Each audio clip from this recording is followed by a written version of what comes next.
नमस्कार विद्यार्थी मित्रों, मेरा नाम दीपक गोंडलिया। मैं दया पटेल ई लर्निंग जोन में आपका हार्दिक स्वागत कर रहा हूँ। फ्रेंड्स, जैसे कि हमने वेक्टर चैप्टर के कॉन्सेप्ट कंप्लीटली पढ़ लिए, देन आफ्टर थोड़े बहुत सम भी किए थे। आज जो वेक्टर चैप्टर के अंदर आगे जो प्रैक्टिस सम करने वाले हैं वो देखते हैं। क्वेश्चन फर्स्ट यहाँ पे, force 3i cap plus 4j cap newton. तो यहाँ पे लिख दो force F is equal to 3i cap plus 4j cap newton act on the body, मतलब कि कोई भी बॉडी पे अप्लाई हो रहा है, and displace it by the, मतलब डिस्प्लेसमेंट आपको दिया हुआ है D is equal to 3i cap plus 4j cap.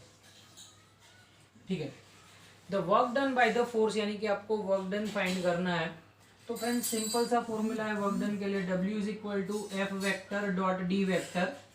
तो formula for the work done that is F vector dot D vector.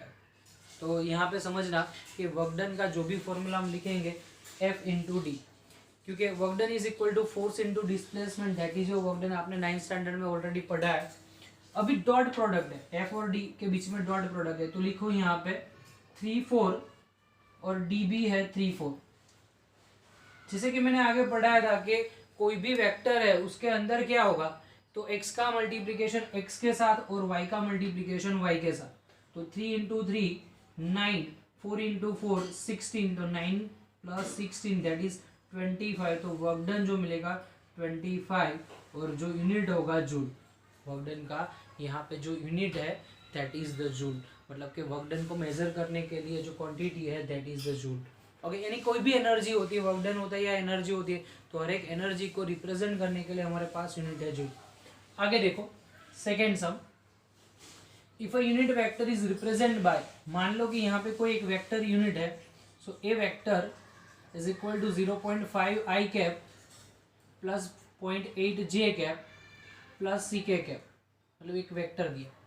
लेकिन इसका मॉड्यूलस आप निकालते हो तो आप लिख सकते हो यहाँ पे मॉड्यूलस ऑफ ए वेक्टर इधर ओनली फॉर ए। ओके, इसका मॉड्यूलस जो मिलेगा वो 1 होगा। तो मैंने प्रीवियसली बताया था कि कोई भी वेक्टर है उसका मॉड्यूलस निकालना है, कोई भी वेक्टर उसका मॉड्यूलस निकालना है तो हर एक कंपोनेंट का स्क्वायर करो और आपको मॉड्यूलस मिल जाएगा। तो a is equal to under root of 0.5 whole square plus 0.8 whole square plus 6 square. तो आप लिख सकते हो यहाँ पे a का स्क्वायर, यानी कि a की वैल्यू 1 है, स्क्वायर रूट निकालो तो यहाँ पे a स्क्वायर हो जाएगा। So a square is equal to 0.5 का स्क्वायर होगा 0.25, क्योंकि 5 का स्क्वायर 25 बाई 100 यानी कि 0.25, 8 का square 64 by 100 0.64 plus C square, और a की वैल्यू 1 है तो 1 की वैल्यू 1 का स्क्वायर 1 होगा, तो 1 इज इक्वल टू 0.25 प्लस 0.64, सो 9 और 8 0.89 प्लस सी स्क्वायर।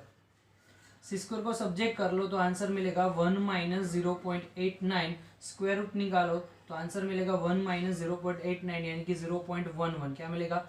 0.11 का अंडर रूट। तो इसका जो भी आंसर मिलता है उसको आपको कमेंट सेक्शन में जाके कमेंट करनी है क्या आंसर मिलेगा। तो आपका जो होमवर्क है सिर्फ कि यहाँ पे जो आंसर आ रहा है वो कमेंट सेक्शन में जाके कमेंट करना है।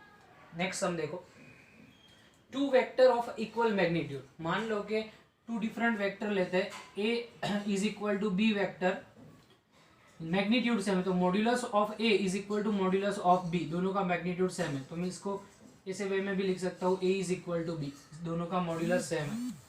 देन आफ्टर क्या बोला कि resultant is equal to the either of them, मतलब कि रिजल्टेंट भी है, दोनों में से कोई भी एक की वैल्यू है उतना ही, यानी कि रिजल्टेंट का मैग्नीट्यूड भी वही है। तो the angle between two vector, तो आपको एंगल फाइंड करना है। समझो मेरे पास एक फॉर्मूला आता है रिजल्टेंट वेक्टर का, r is equal to under root of A square plus B square plus 2ab cos theta. Resultant vector find करने के लिए हमारे पास एक फॉर्मूला है, r is equal to under root of A square plus B square plus 2ab cos theta. हर एक की वैल्यू सेम है तो वैल्यू प्लेस करो। So a is equal to under root of A square plus B square की जगह पे भी A square, 2 into A, two A B है लेकिन बी की जगह पे भी ए लिख दूँ क्योंकि ए बी और आर हर एक की वैल्यू सेम है। तो 2a स्क्वायर कॉस थीटा। समझो यहाँ पे स्क्वायर रूट निकालेंगे तो अपोजिट साइड में स्क्वायर हो जाएगा, so answer is A square. Answer क्या मिलेगा? A square is equal to 2a square plus 2a square cos theta. चलो 2a स्क्वायर यहाँ पे आ गया तो माइनस में, तो मैं लिख सकता हूँ यहाँ पे minus A square is equal to 2a square cos theta. A square cancel, 2 divide में, so cos theta is equal to -1/2। Cos theta is equal to -1/2। देखो कॉस की -1/2 वैल्यू कब पॉसिबल होती है वो आपको फाइंड करना।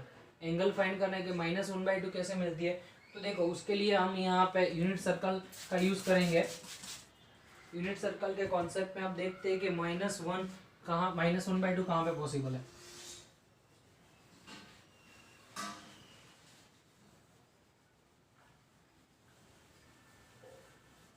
तो आपको पता है कि फर्स्ट क्वाड्रेंट में सभी पॉजिटिव है। फर्स्ट क्वाड्रेंट में यहाँ पे बना दो ऑल STC, यहाँ पे ऑल फंक्शन आर पॉजिटिव, लेकिन सेकंड में साइन पॉजिटिव है और कॉस पॉजिटिव, कॉसेक पॉजिटिव है, यानी कि कॉस नेगेटिव है। सेकंड क्वाड्रेंट में कॉस नेगेटिव है, मतलब कि आंसर मिलेगा सेकंड क्वाड्रेंट के अंदर।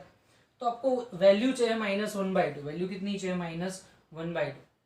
तो कैसे पॉसिबल होगा, तो आपको देखो यहाँ पे साइन 90 प्लस 30 लेते हैं, क्योंकि साइन 120 की वैल्यू नेगेटिव होगी। साइन 120 की वैल्यू नेगेटिव, साइन 90 प्लस 30, तो साइन 90 पे फंक्शन चेंज हो जाएगा कॉस। क्या हो जाएगा? कॉस। ओके, तो कॉस 30 की वैल्यू आपको लिखनी है, सॉरी कॉस 90 प्लस, सॉरी मैं यहाँ पे मिस्टेक, कॉस 90 प्लस 30 लिखना है, क्योंकि 90 पे फर्स्ट क्वाड्रेंट प्लस थीटा यानी कि सेकंड क्वाड्रेंट हो जाएगा। ओके, तो इसका फंक्शन हो जाएगा -sin30। क्या हो जाएगा? -sin30, और आपका आंसर sin30 का 1/2 होगा, तो यानी कि पूरा एंगल होगा 120। कॉस 120 पे -1/2 मिलता है, कॉस 120 होता है वहाँ पे -1/2, तो यहाँ पे जो आपका थीटा होगा तो theta is equal to 120 degree होगा। याद रखना है कि अगर दो वेक्टर सेम मैग्नीट्यूड है, दूसरा यहाँ पे और फर्स्ट, दोनों के बीच का 120 एंगल है, तो रिजल्टेंट वेक्टर जो मिलेगा उसका भी मैग्नीट्यूड वही होगा,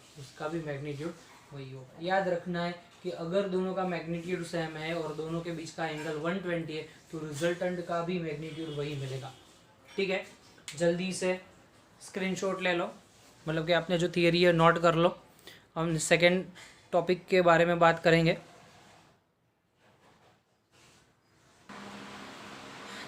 ओके, तो आगे के एग्जाम्पल के बारे में बात करते हैं।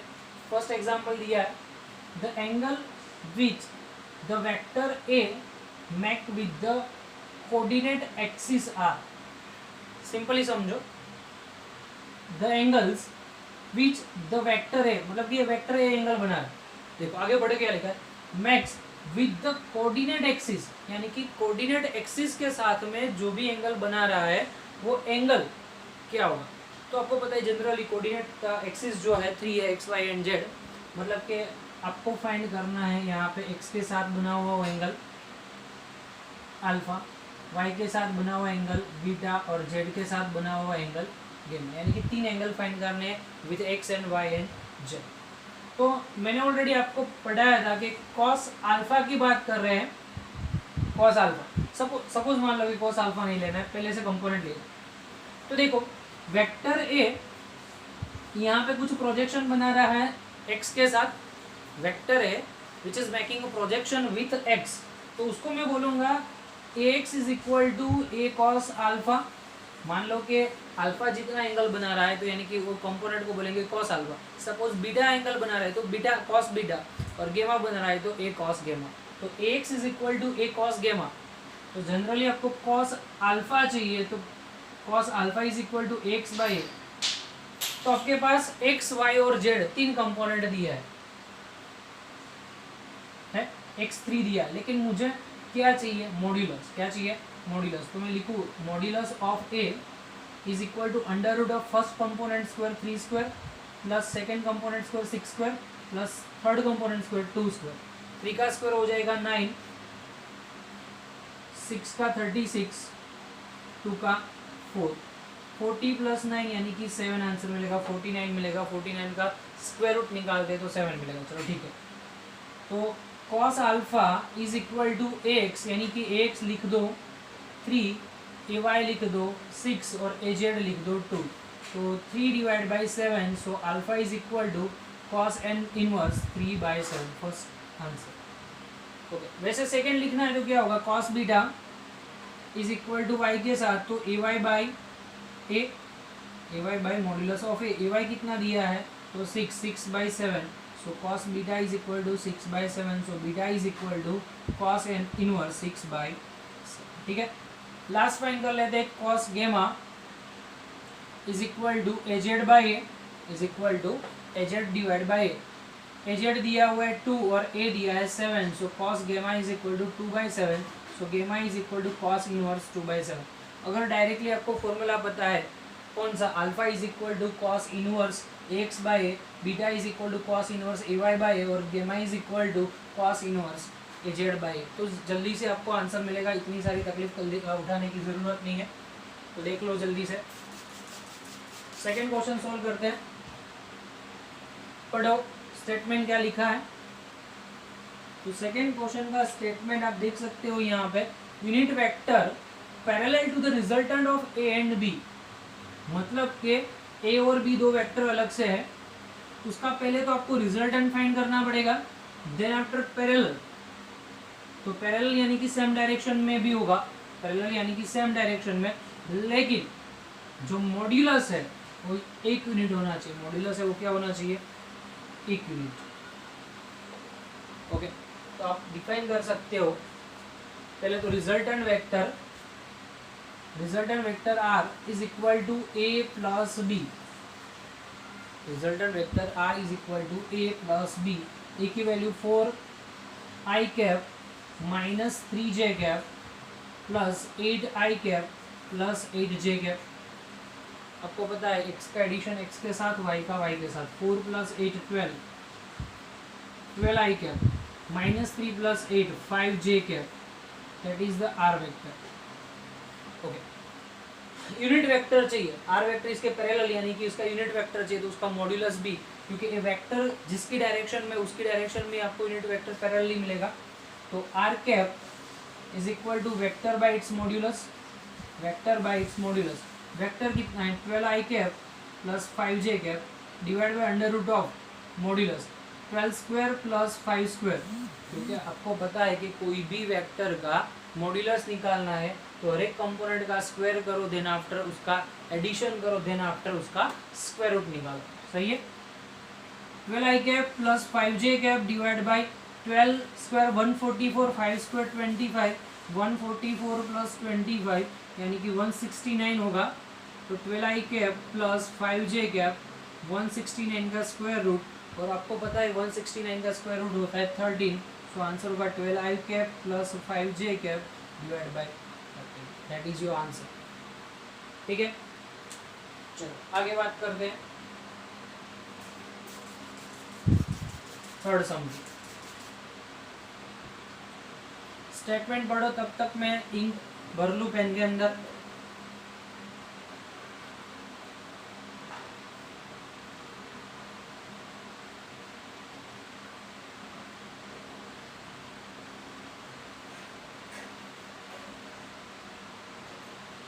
क्या स्टेटमेंट है देखो, the component of vector a along the vector i cap plus j cap, मतलब कि ए वेक्टर का दूसरा कोई वेक्टर है, सपोज हम डिफाइन कर लेते that is the B vector.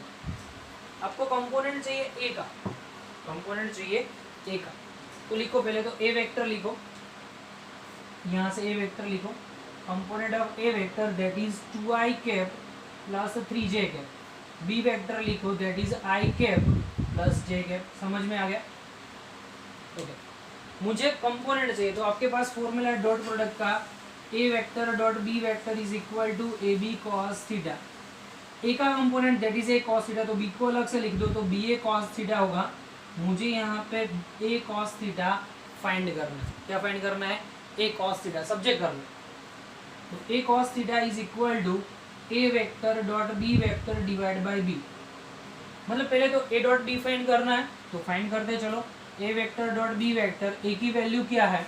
तो 2 एंड 3, बी की वैल्यू क्या है 1 and 1, x multiply with x, y multiply with 2 + 3 that is 5, 2 + 3 that is 5, A dot B मिल गया। बी का मॉड्यूलस फाइंड करना है तो मॉड्यूलस ऑफ बी यानी कि under root of first component का स्क्वायर 1 स्क्वायर प्लस सेकेंड का स्क्वायर 1 स्क्वायर, 1 + 1 2, 2 का अंडर रूट निकलेगा तो √2 आंसर मिलेगा। क्या मिलेगा √2। तो देखो ए डॉट बी हमारे पास है 5 और जो बी है √2, your answer is 5/√2, your answer is 5/√2। ठीक है, चलो आगे बढ़ते हैं।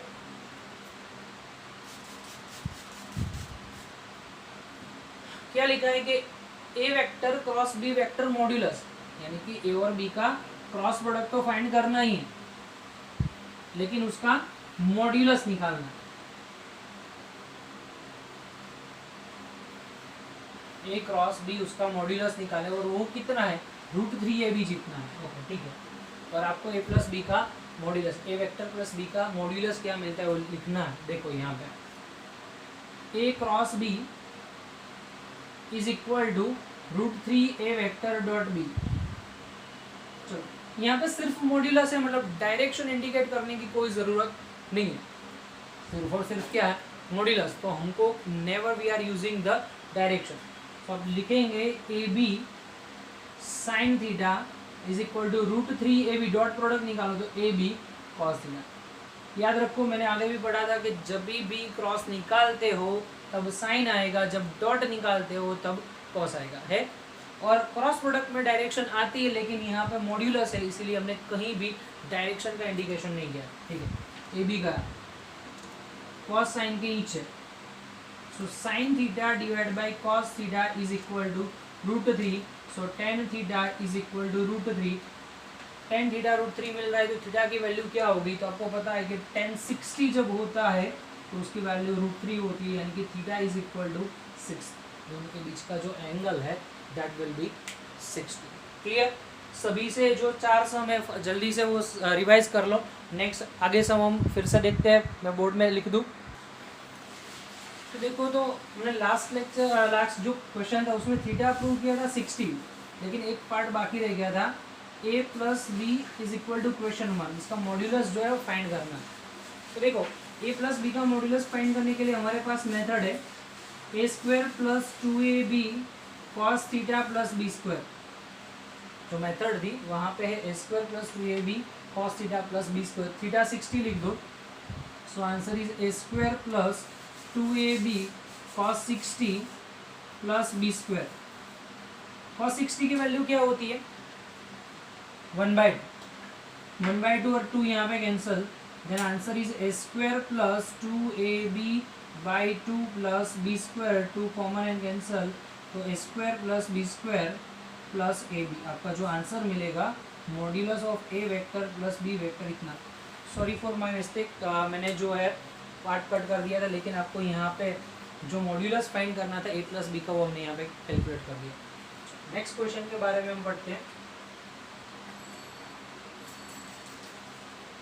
देखो क्वेश्चन में ऐसा है कि given that p + q + r is equal to 0, मतलब 3 वेक्टर दिए हैं p q r, तीनों का जो एडिशन है वो 0 है, तीनों का एडिशन है वो 0 है। 2 of them 3 vectors are equal in magnitude, तो तीनों में से 2 वेक्टर का मैग्नीट्यूड सेम है।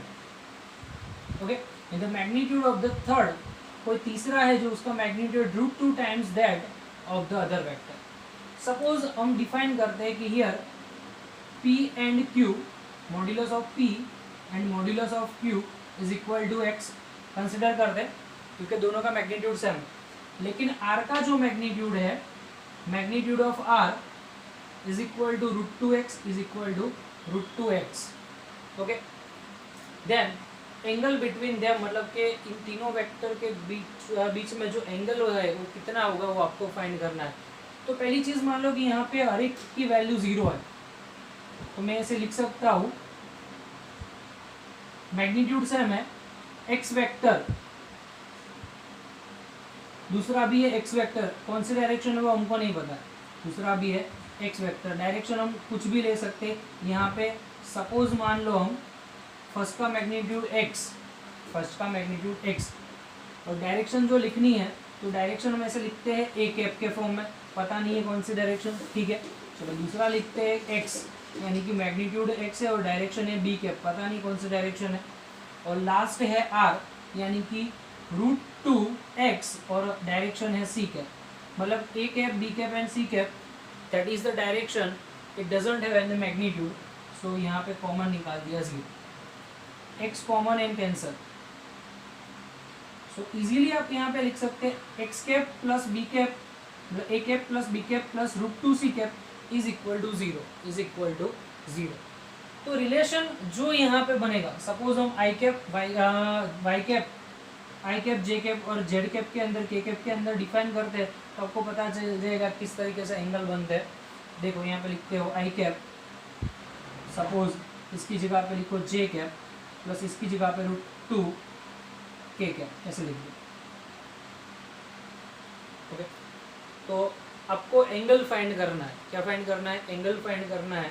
तो एंगल फाइंड करने के लिए क्या होगा, तो सिंपल सी चीज़ है, हमारे पास cos अल्फा था, cos alpha is equal to x divide by a, तो लिखो cos alpha is equal to X की जगह पे 1 लिखो, a यानी कि इसका पूरा अंडर रूट निकालो, मतलब मैग्नीट्यूड जो मिलेगा, मैग्नीट्यूड क्या होगा 2 मिलेगा, क्योंकि 1 स्क्वायर प्लस √2 का स्क्वायर 2, यानी कि 1/4, 4 का √2, तो cos अल्फा यहाँ पे आपको ऐसे मिलेगा, ओके। तो तीन वेक्टर का जो एडिशन आप निकाल रहे हो, एडिशन तो इस तरीके से आएगा, लेकिन आपको यहाँ पे एक कंपोनेंट यूज़ करने की ज़रूरत है, सिंपल सी मेथड है, वही यूज़ करना है। यानी कि जो वेक्टर लिए है आपने, तो मैंने एग्जाम्पल के लिए तौर पे लिया है, A cap plus B cap plus √2c cap is equal to 0 लेना है। इन दोनों की डायरेक्शन में जो भी चेंज है, लेकिन मैग्नीट्यूड सेम है, और दूसरा जो है कुछ √2 जितना मैग्नीट्यूड डिफाइन करा है या दूसरे की वैल्यू, तो आप यहाँ पे लिखो सपोज एक्स वाई और जेड कार्टेशियन कोऑर्डिनेट सिस्टम के अंदर ले लो, पी वेक्टर यहाँ पे ले लो, पी वेक्टर यहाँ पे, तो सपोज मान लो कि यहाँ पे हमने एक वेक्टर लिया है, इसको हम x रिप्रेजेंट करें, x जो वेक्टर लिया है उसको x रिप्रेजेंट करें, तो ये वाला कंपोनेंट क्या होगा, क्योंकि इसकी जो वैल्यू है लास्ट वाले की r ले लो, तो लास्ट वाले r जो है उसकी वैल्यू क्या होती, √2 टाइम ज़्यादा है, तो मैं इसको लिख दूँ यहाँ पे cos theta is equal two adjacent x, और जो यहाँ पे आंसर मिलेगा √2x, यानी कि √2x लिखो, x cancel, so cos theta is equal to 1/√2, so answer क्या मिलेगा, थीटा का 1/√2 होता है, तो थीटा इज इक्वल टू होगा 45, तो जो एंगल बनेगा तो क्या होगा 45, क्लियर है, ओके। लेकिन हमको सब्ट्रैक्शन में आंसर 0 चाहिए, सब्ट्रैक्शन में आंसर 0 चाहिए, तो r को यहाँ पे ले लो, आप ऐसे भी लिख सकते हैं p vector plus q vector is equal to -r vector, minus को आप अंदर भी लिख दो, मॉड्यूलस में भी लेना है, तो क्या होगा p plus q is equal to modulus of r, यहाँ पे मॉड्यूलस के लिए आप लिख सकते हैं r² is equal to p² plus q² plus 2pq cos theta, 2pq cos theta. r लिखो, क्या है r की वैल्यू √2x, तो यहाँ पे लिखो 2x² plus is equal to x² plus x² plus 2pq, pq की जो वैल्यू होगी वो क्या होगी यहाँ पे x इंटू एक्स और cos theta, 2x² cancel, so 0 is equal to 2x² cos theta, मतलब cos थीटा की वैल्यू 0 तब आएगी, थीटा इज इक्वल टू 90 होगा, मतलब p and q both are perpendicular to each other. तो मान लो कि p आप यहाँ पे ले रहे हो तो q यहाँ पे ले लो, इन दोनों के बीच का जो एंगल होगा 90 होगा, ठीक है। Angle between p and q that is the 90, और r का जो एंगल मिलेगा वो यहाँ पे कितना होगा 45, ओके। तो आपका रिजल्टेंट आंसर ऐसे मिलेगा, एक एंगल 45 होगा, angle between p and q, angle between p and q is 90। Next sum के बारे में बात करते हैं,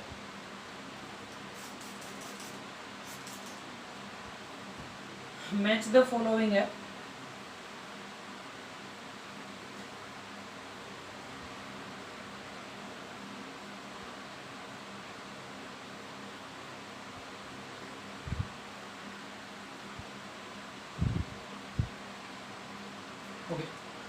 पहले तो है A cross B is equal to A dot B magnitude. अब लिखो यहाँ पे A cross B magnitude of A dot B. लिखो आंसर तो क्या होगा, A B sine theta is equal to A B cos theta.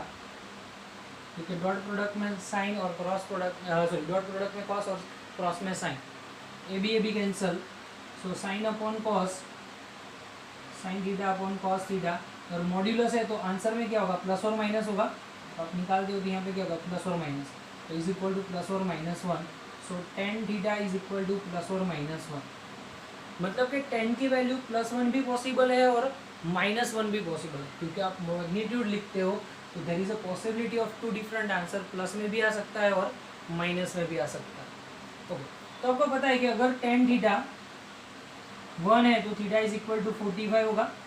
Tan theta 1 है तो थीटा इज इक्वल टू 45, तो पहला आंसर होगा 45 यानी कि π/4, तो इसका आंसर आर भी पॉसिबल है। दूसरी value tan theta is equal to -1, तो टेन थीटा -1 कब मिलता है, तो 90 + 45 यानी कि माइनस कॉट 45 माइनस, क्योंकि सेकेंड क्वाड्रेंट में फंक्शन चेंज होता है, क्योंकि 90 यानी कि सेकेंड क्वाड्रेंट के अंदर चला गया, 90 + 45। सेकेंड में 10 नेगेटिव है तो माइनस, और 10 का कन्वर्जन होगा कॉट में, तो कॉट 45 की वैल्यू है 1/√, सॉरी 1 माइनस, तो यहाँ पे आंसर होगा 135। तो 135 लिखते हैं तो 3π/4, पाई की वैल्यू 180/4, तो 45 × 3 135। सो सेकेंड आंसर भी पॉसिबल है, आर एंड एस दोनों पॉसिबल। ओके, चलो फर्स्ट हो गया। Second, A cross B is equal to -b cross A. आपने कम्यूटेटिव लॉ में ऐसा देखा था कि there is no commutative law for cross के लिए कोई भी कम्यूटेटिव लॉ नहीं है, कम्यूटेटिव लॉ यूज ही नहीं कर सकते, क्योंकि आपको पता है कि A cross B is equal to -b cross है। तो ये दोनों सेम कब होता है, मान लो कि ए क्रॉस बी की वैल्यू 0 ले लूँ, A cross B is equal to 0, so A B is equal to A B sine theta is equal to 0, तो sine theta is equal to 0, तो थीटा की वैल्यू होगी 0, मतलब 0 एंगल होगा, दोनों पैरेलल हो गए, तभी ये चीज़ पॉसिबल है।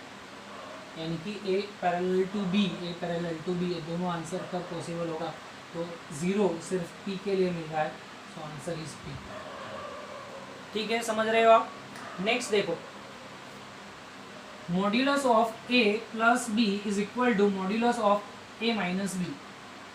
ए प्लस बी का modulus is equal to A minus B का मॉड्यूलस। तो आपको पहले मॉड्यूलस के अंदर सिर्फ वैल्यू प्लेस करनी है, तो क्या होगा, a² + b² + 2ab cos theta square root is equal to under root of, minus है तो a² + b² - 2ab cos theta, ये लिखना है, स्क्वायर रूट निकालो, तो यहाँ पे होगा a² + b² + 2ab cos theta is equal to a² + b² - 2ab cos theta. ठीक है, a² + b² का माइनस वाली टर्म यहाँ पे, तो आंसर होगा +4ab cos theta is equal to 0, यानी कि cos theta is equal to 0। यहाँ पे थीटा की वैल्यू कितनी होगी, तो 0 आंसर होगा, तो cos 90 इज इक्वल टू 0। तो आपको पता है कि थीटा 90 का होगा, थीटा क्या होगा, 90 का, तो 90 का थीटा कहाँ पे मिल रहा है, क्यू के अंदर, तो आंसर इज क्यू। आंसर क्या रहा है, लास्ट बचा देखना कि यहाँ पे जो कॉलम में दिए वो मैच नहीं करने। आपने अभी तक क्या पढ़ा था, जब ए होता है तो ए का आर के साथ रिलेशन होता है, बी का पी के साथ, ऐसा रिलेशन नहीं है, यहाँ पे मल्टीपल ऑप्शन पॉसिबल होते हैं।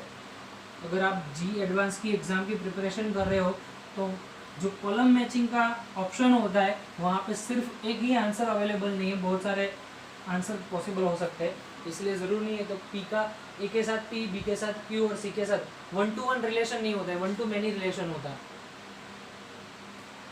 ए vector plus B vector is equal to C vector, vector के फॉर्म में है, तो लिख सकते हैं c² is equal to a² + b² + 2ab cos theta. ठीक है, ये फर्स्ट, और यहाँ पे magnitude a + b is equal to c है, दोनों साइड स्क्वायर कर दो, तो a + b का square is equal to C square. So answer is A square plus 2ab plus B square is equal to C square. Whole square method, कौन से method use करनी है? Whole square. A square plus 2ab plus B square is equal to C square. तो देखो सी square की जगह पे पूरी टर्म में यूज कर सकता हूँ. लिखो यहाँ पर A square plus 2ab plus B square is equal to A square plus B square plus 2ab cos theta.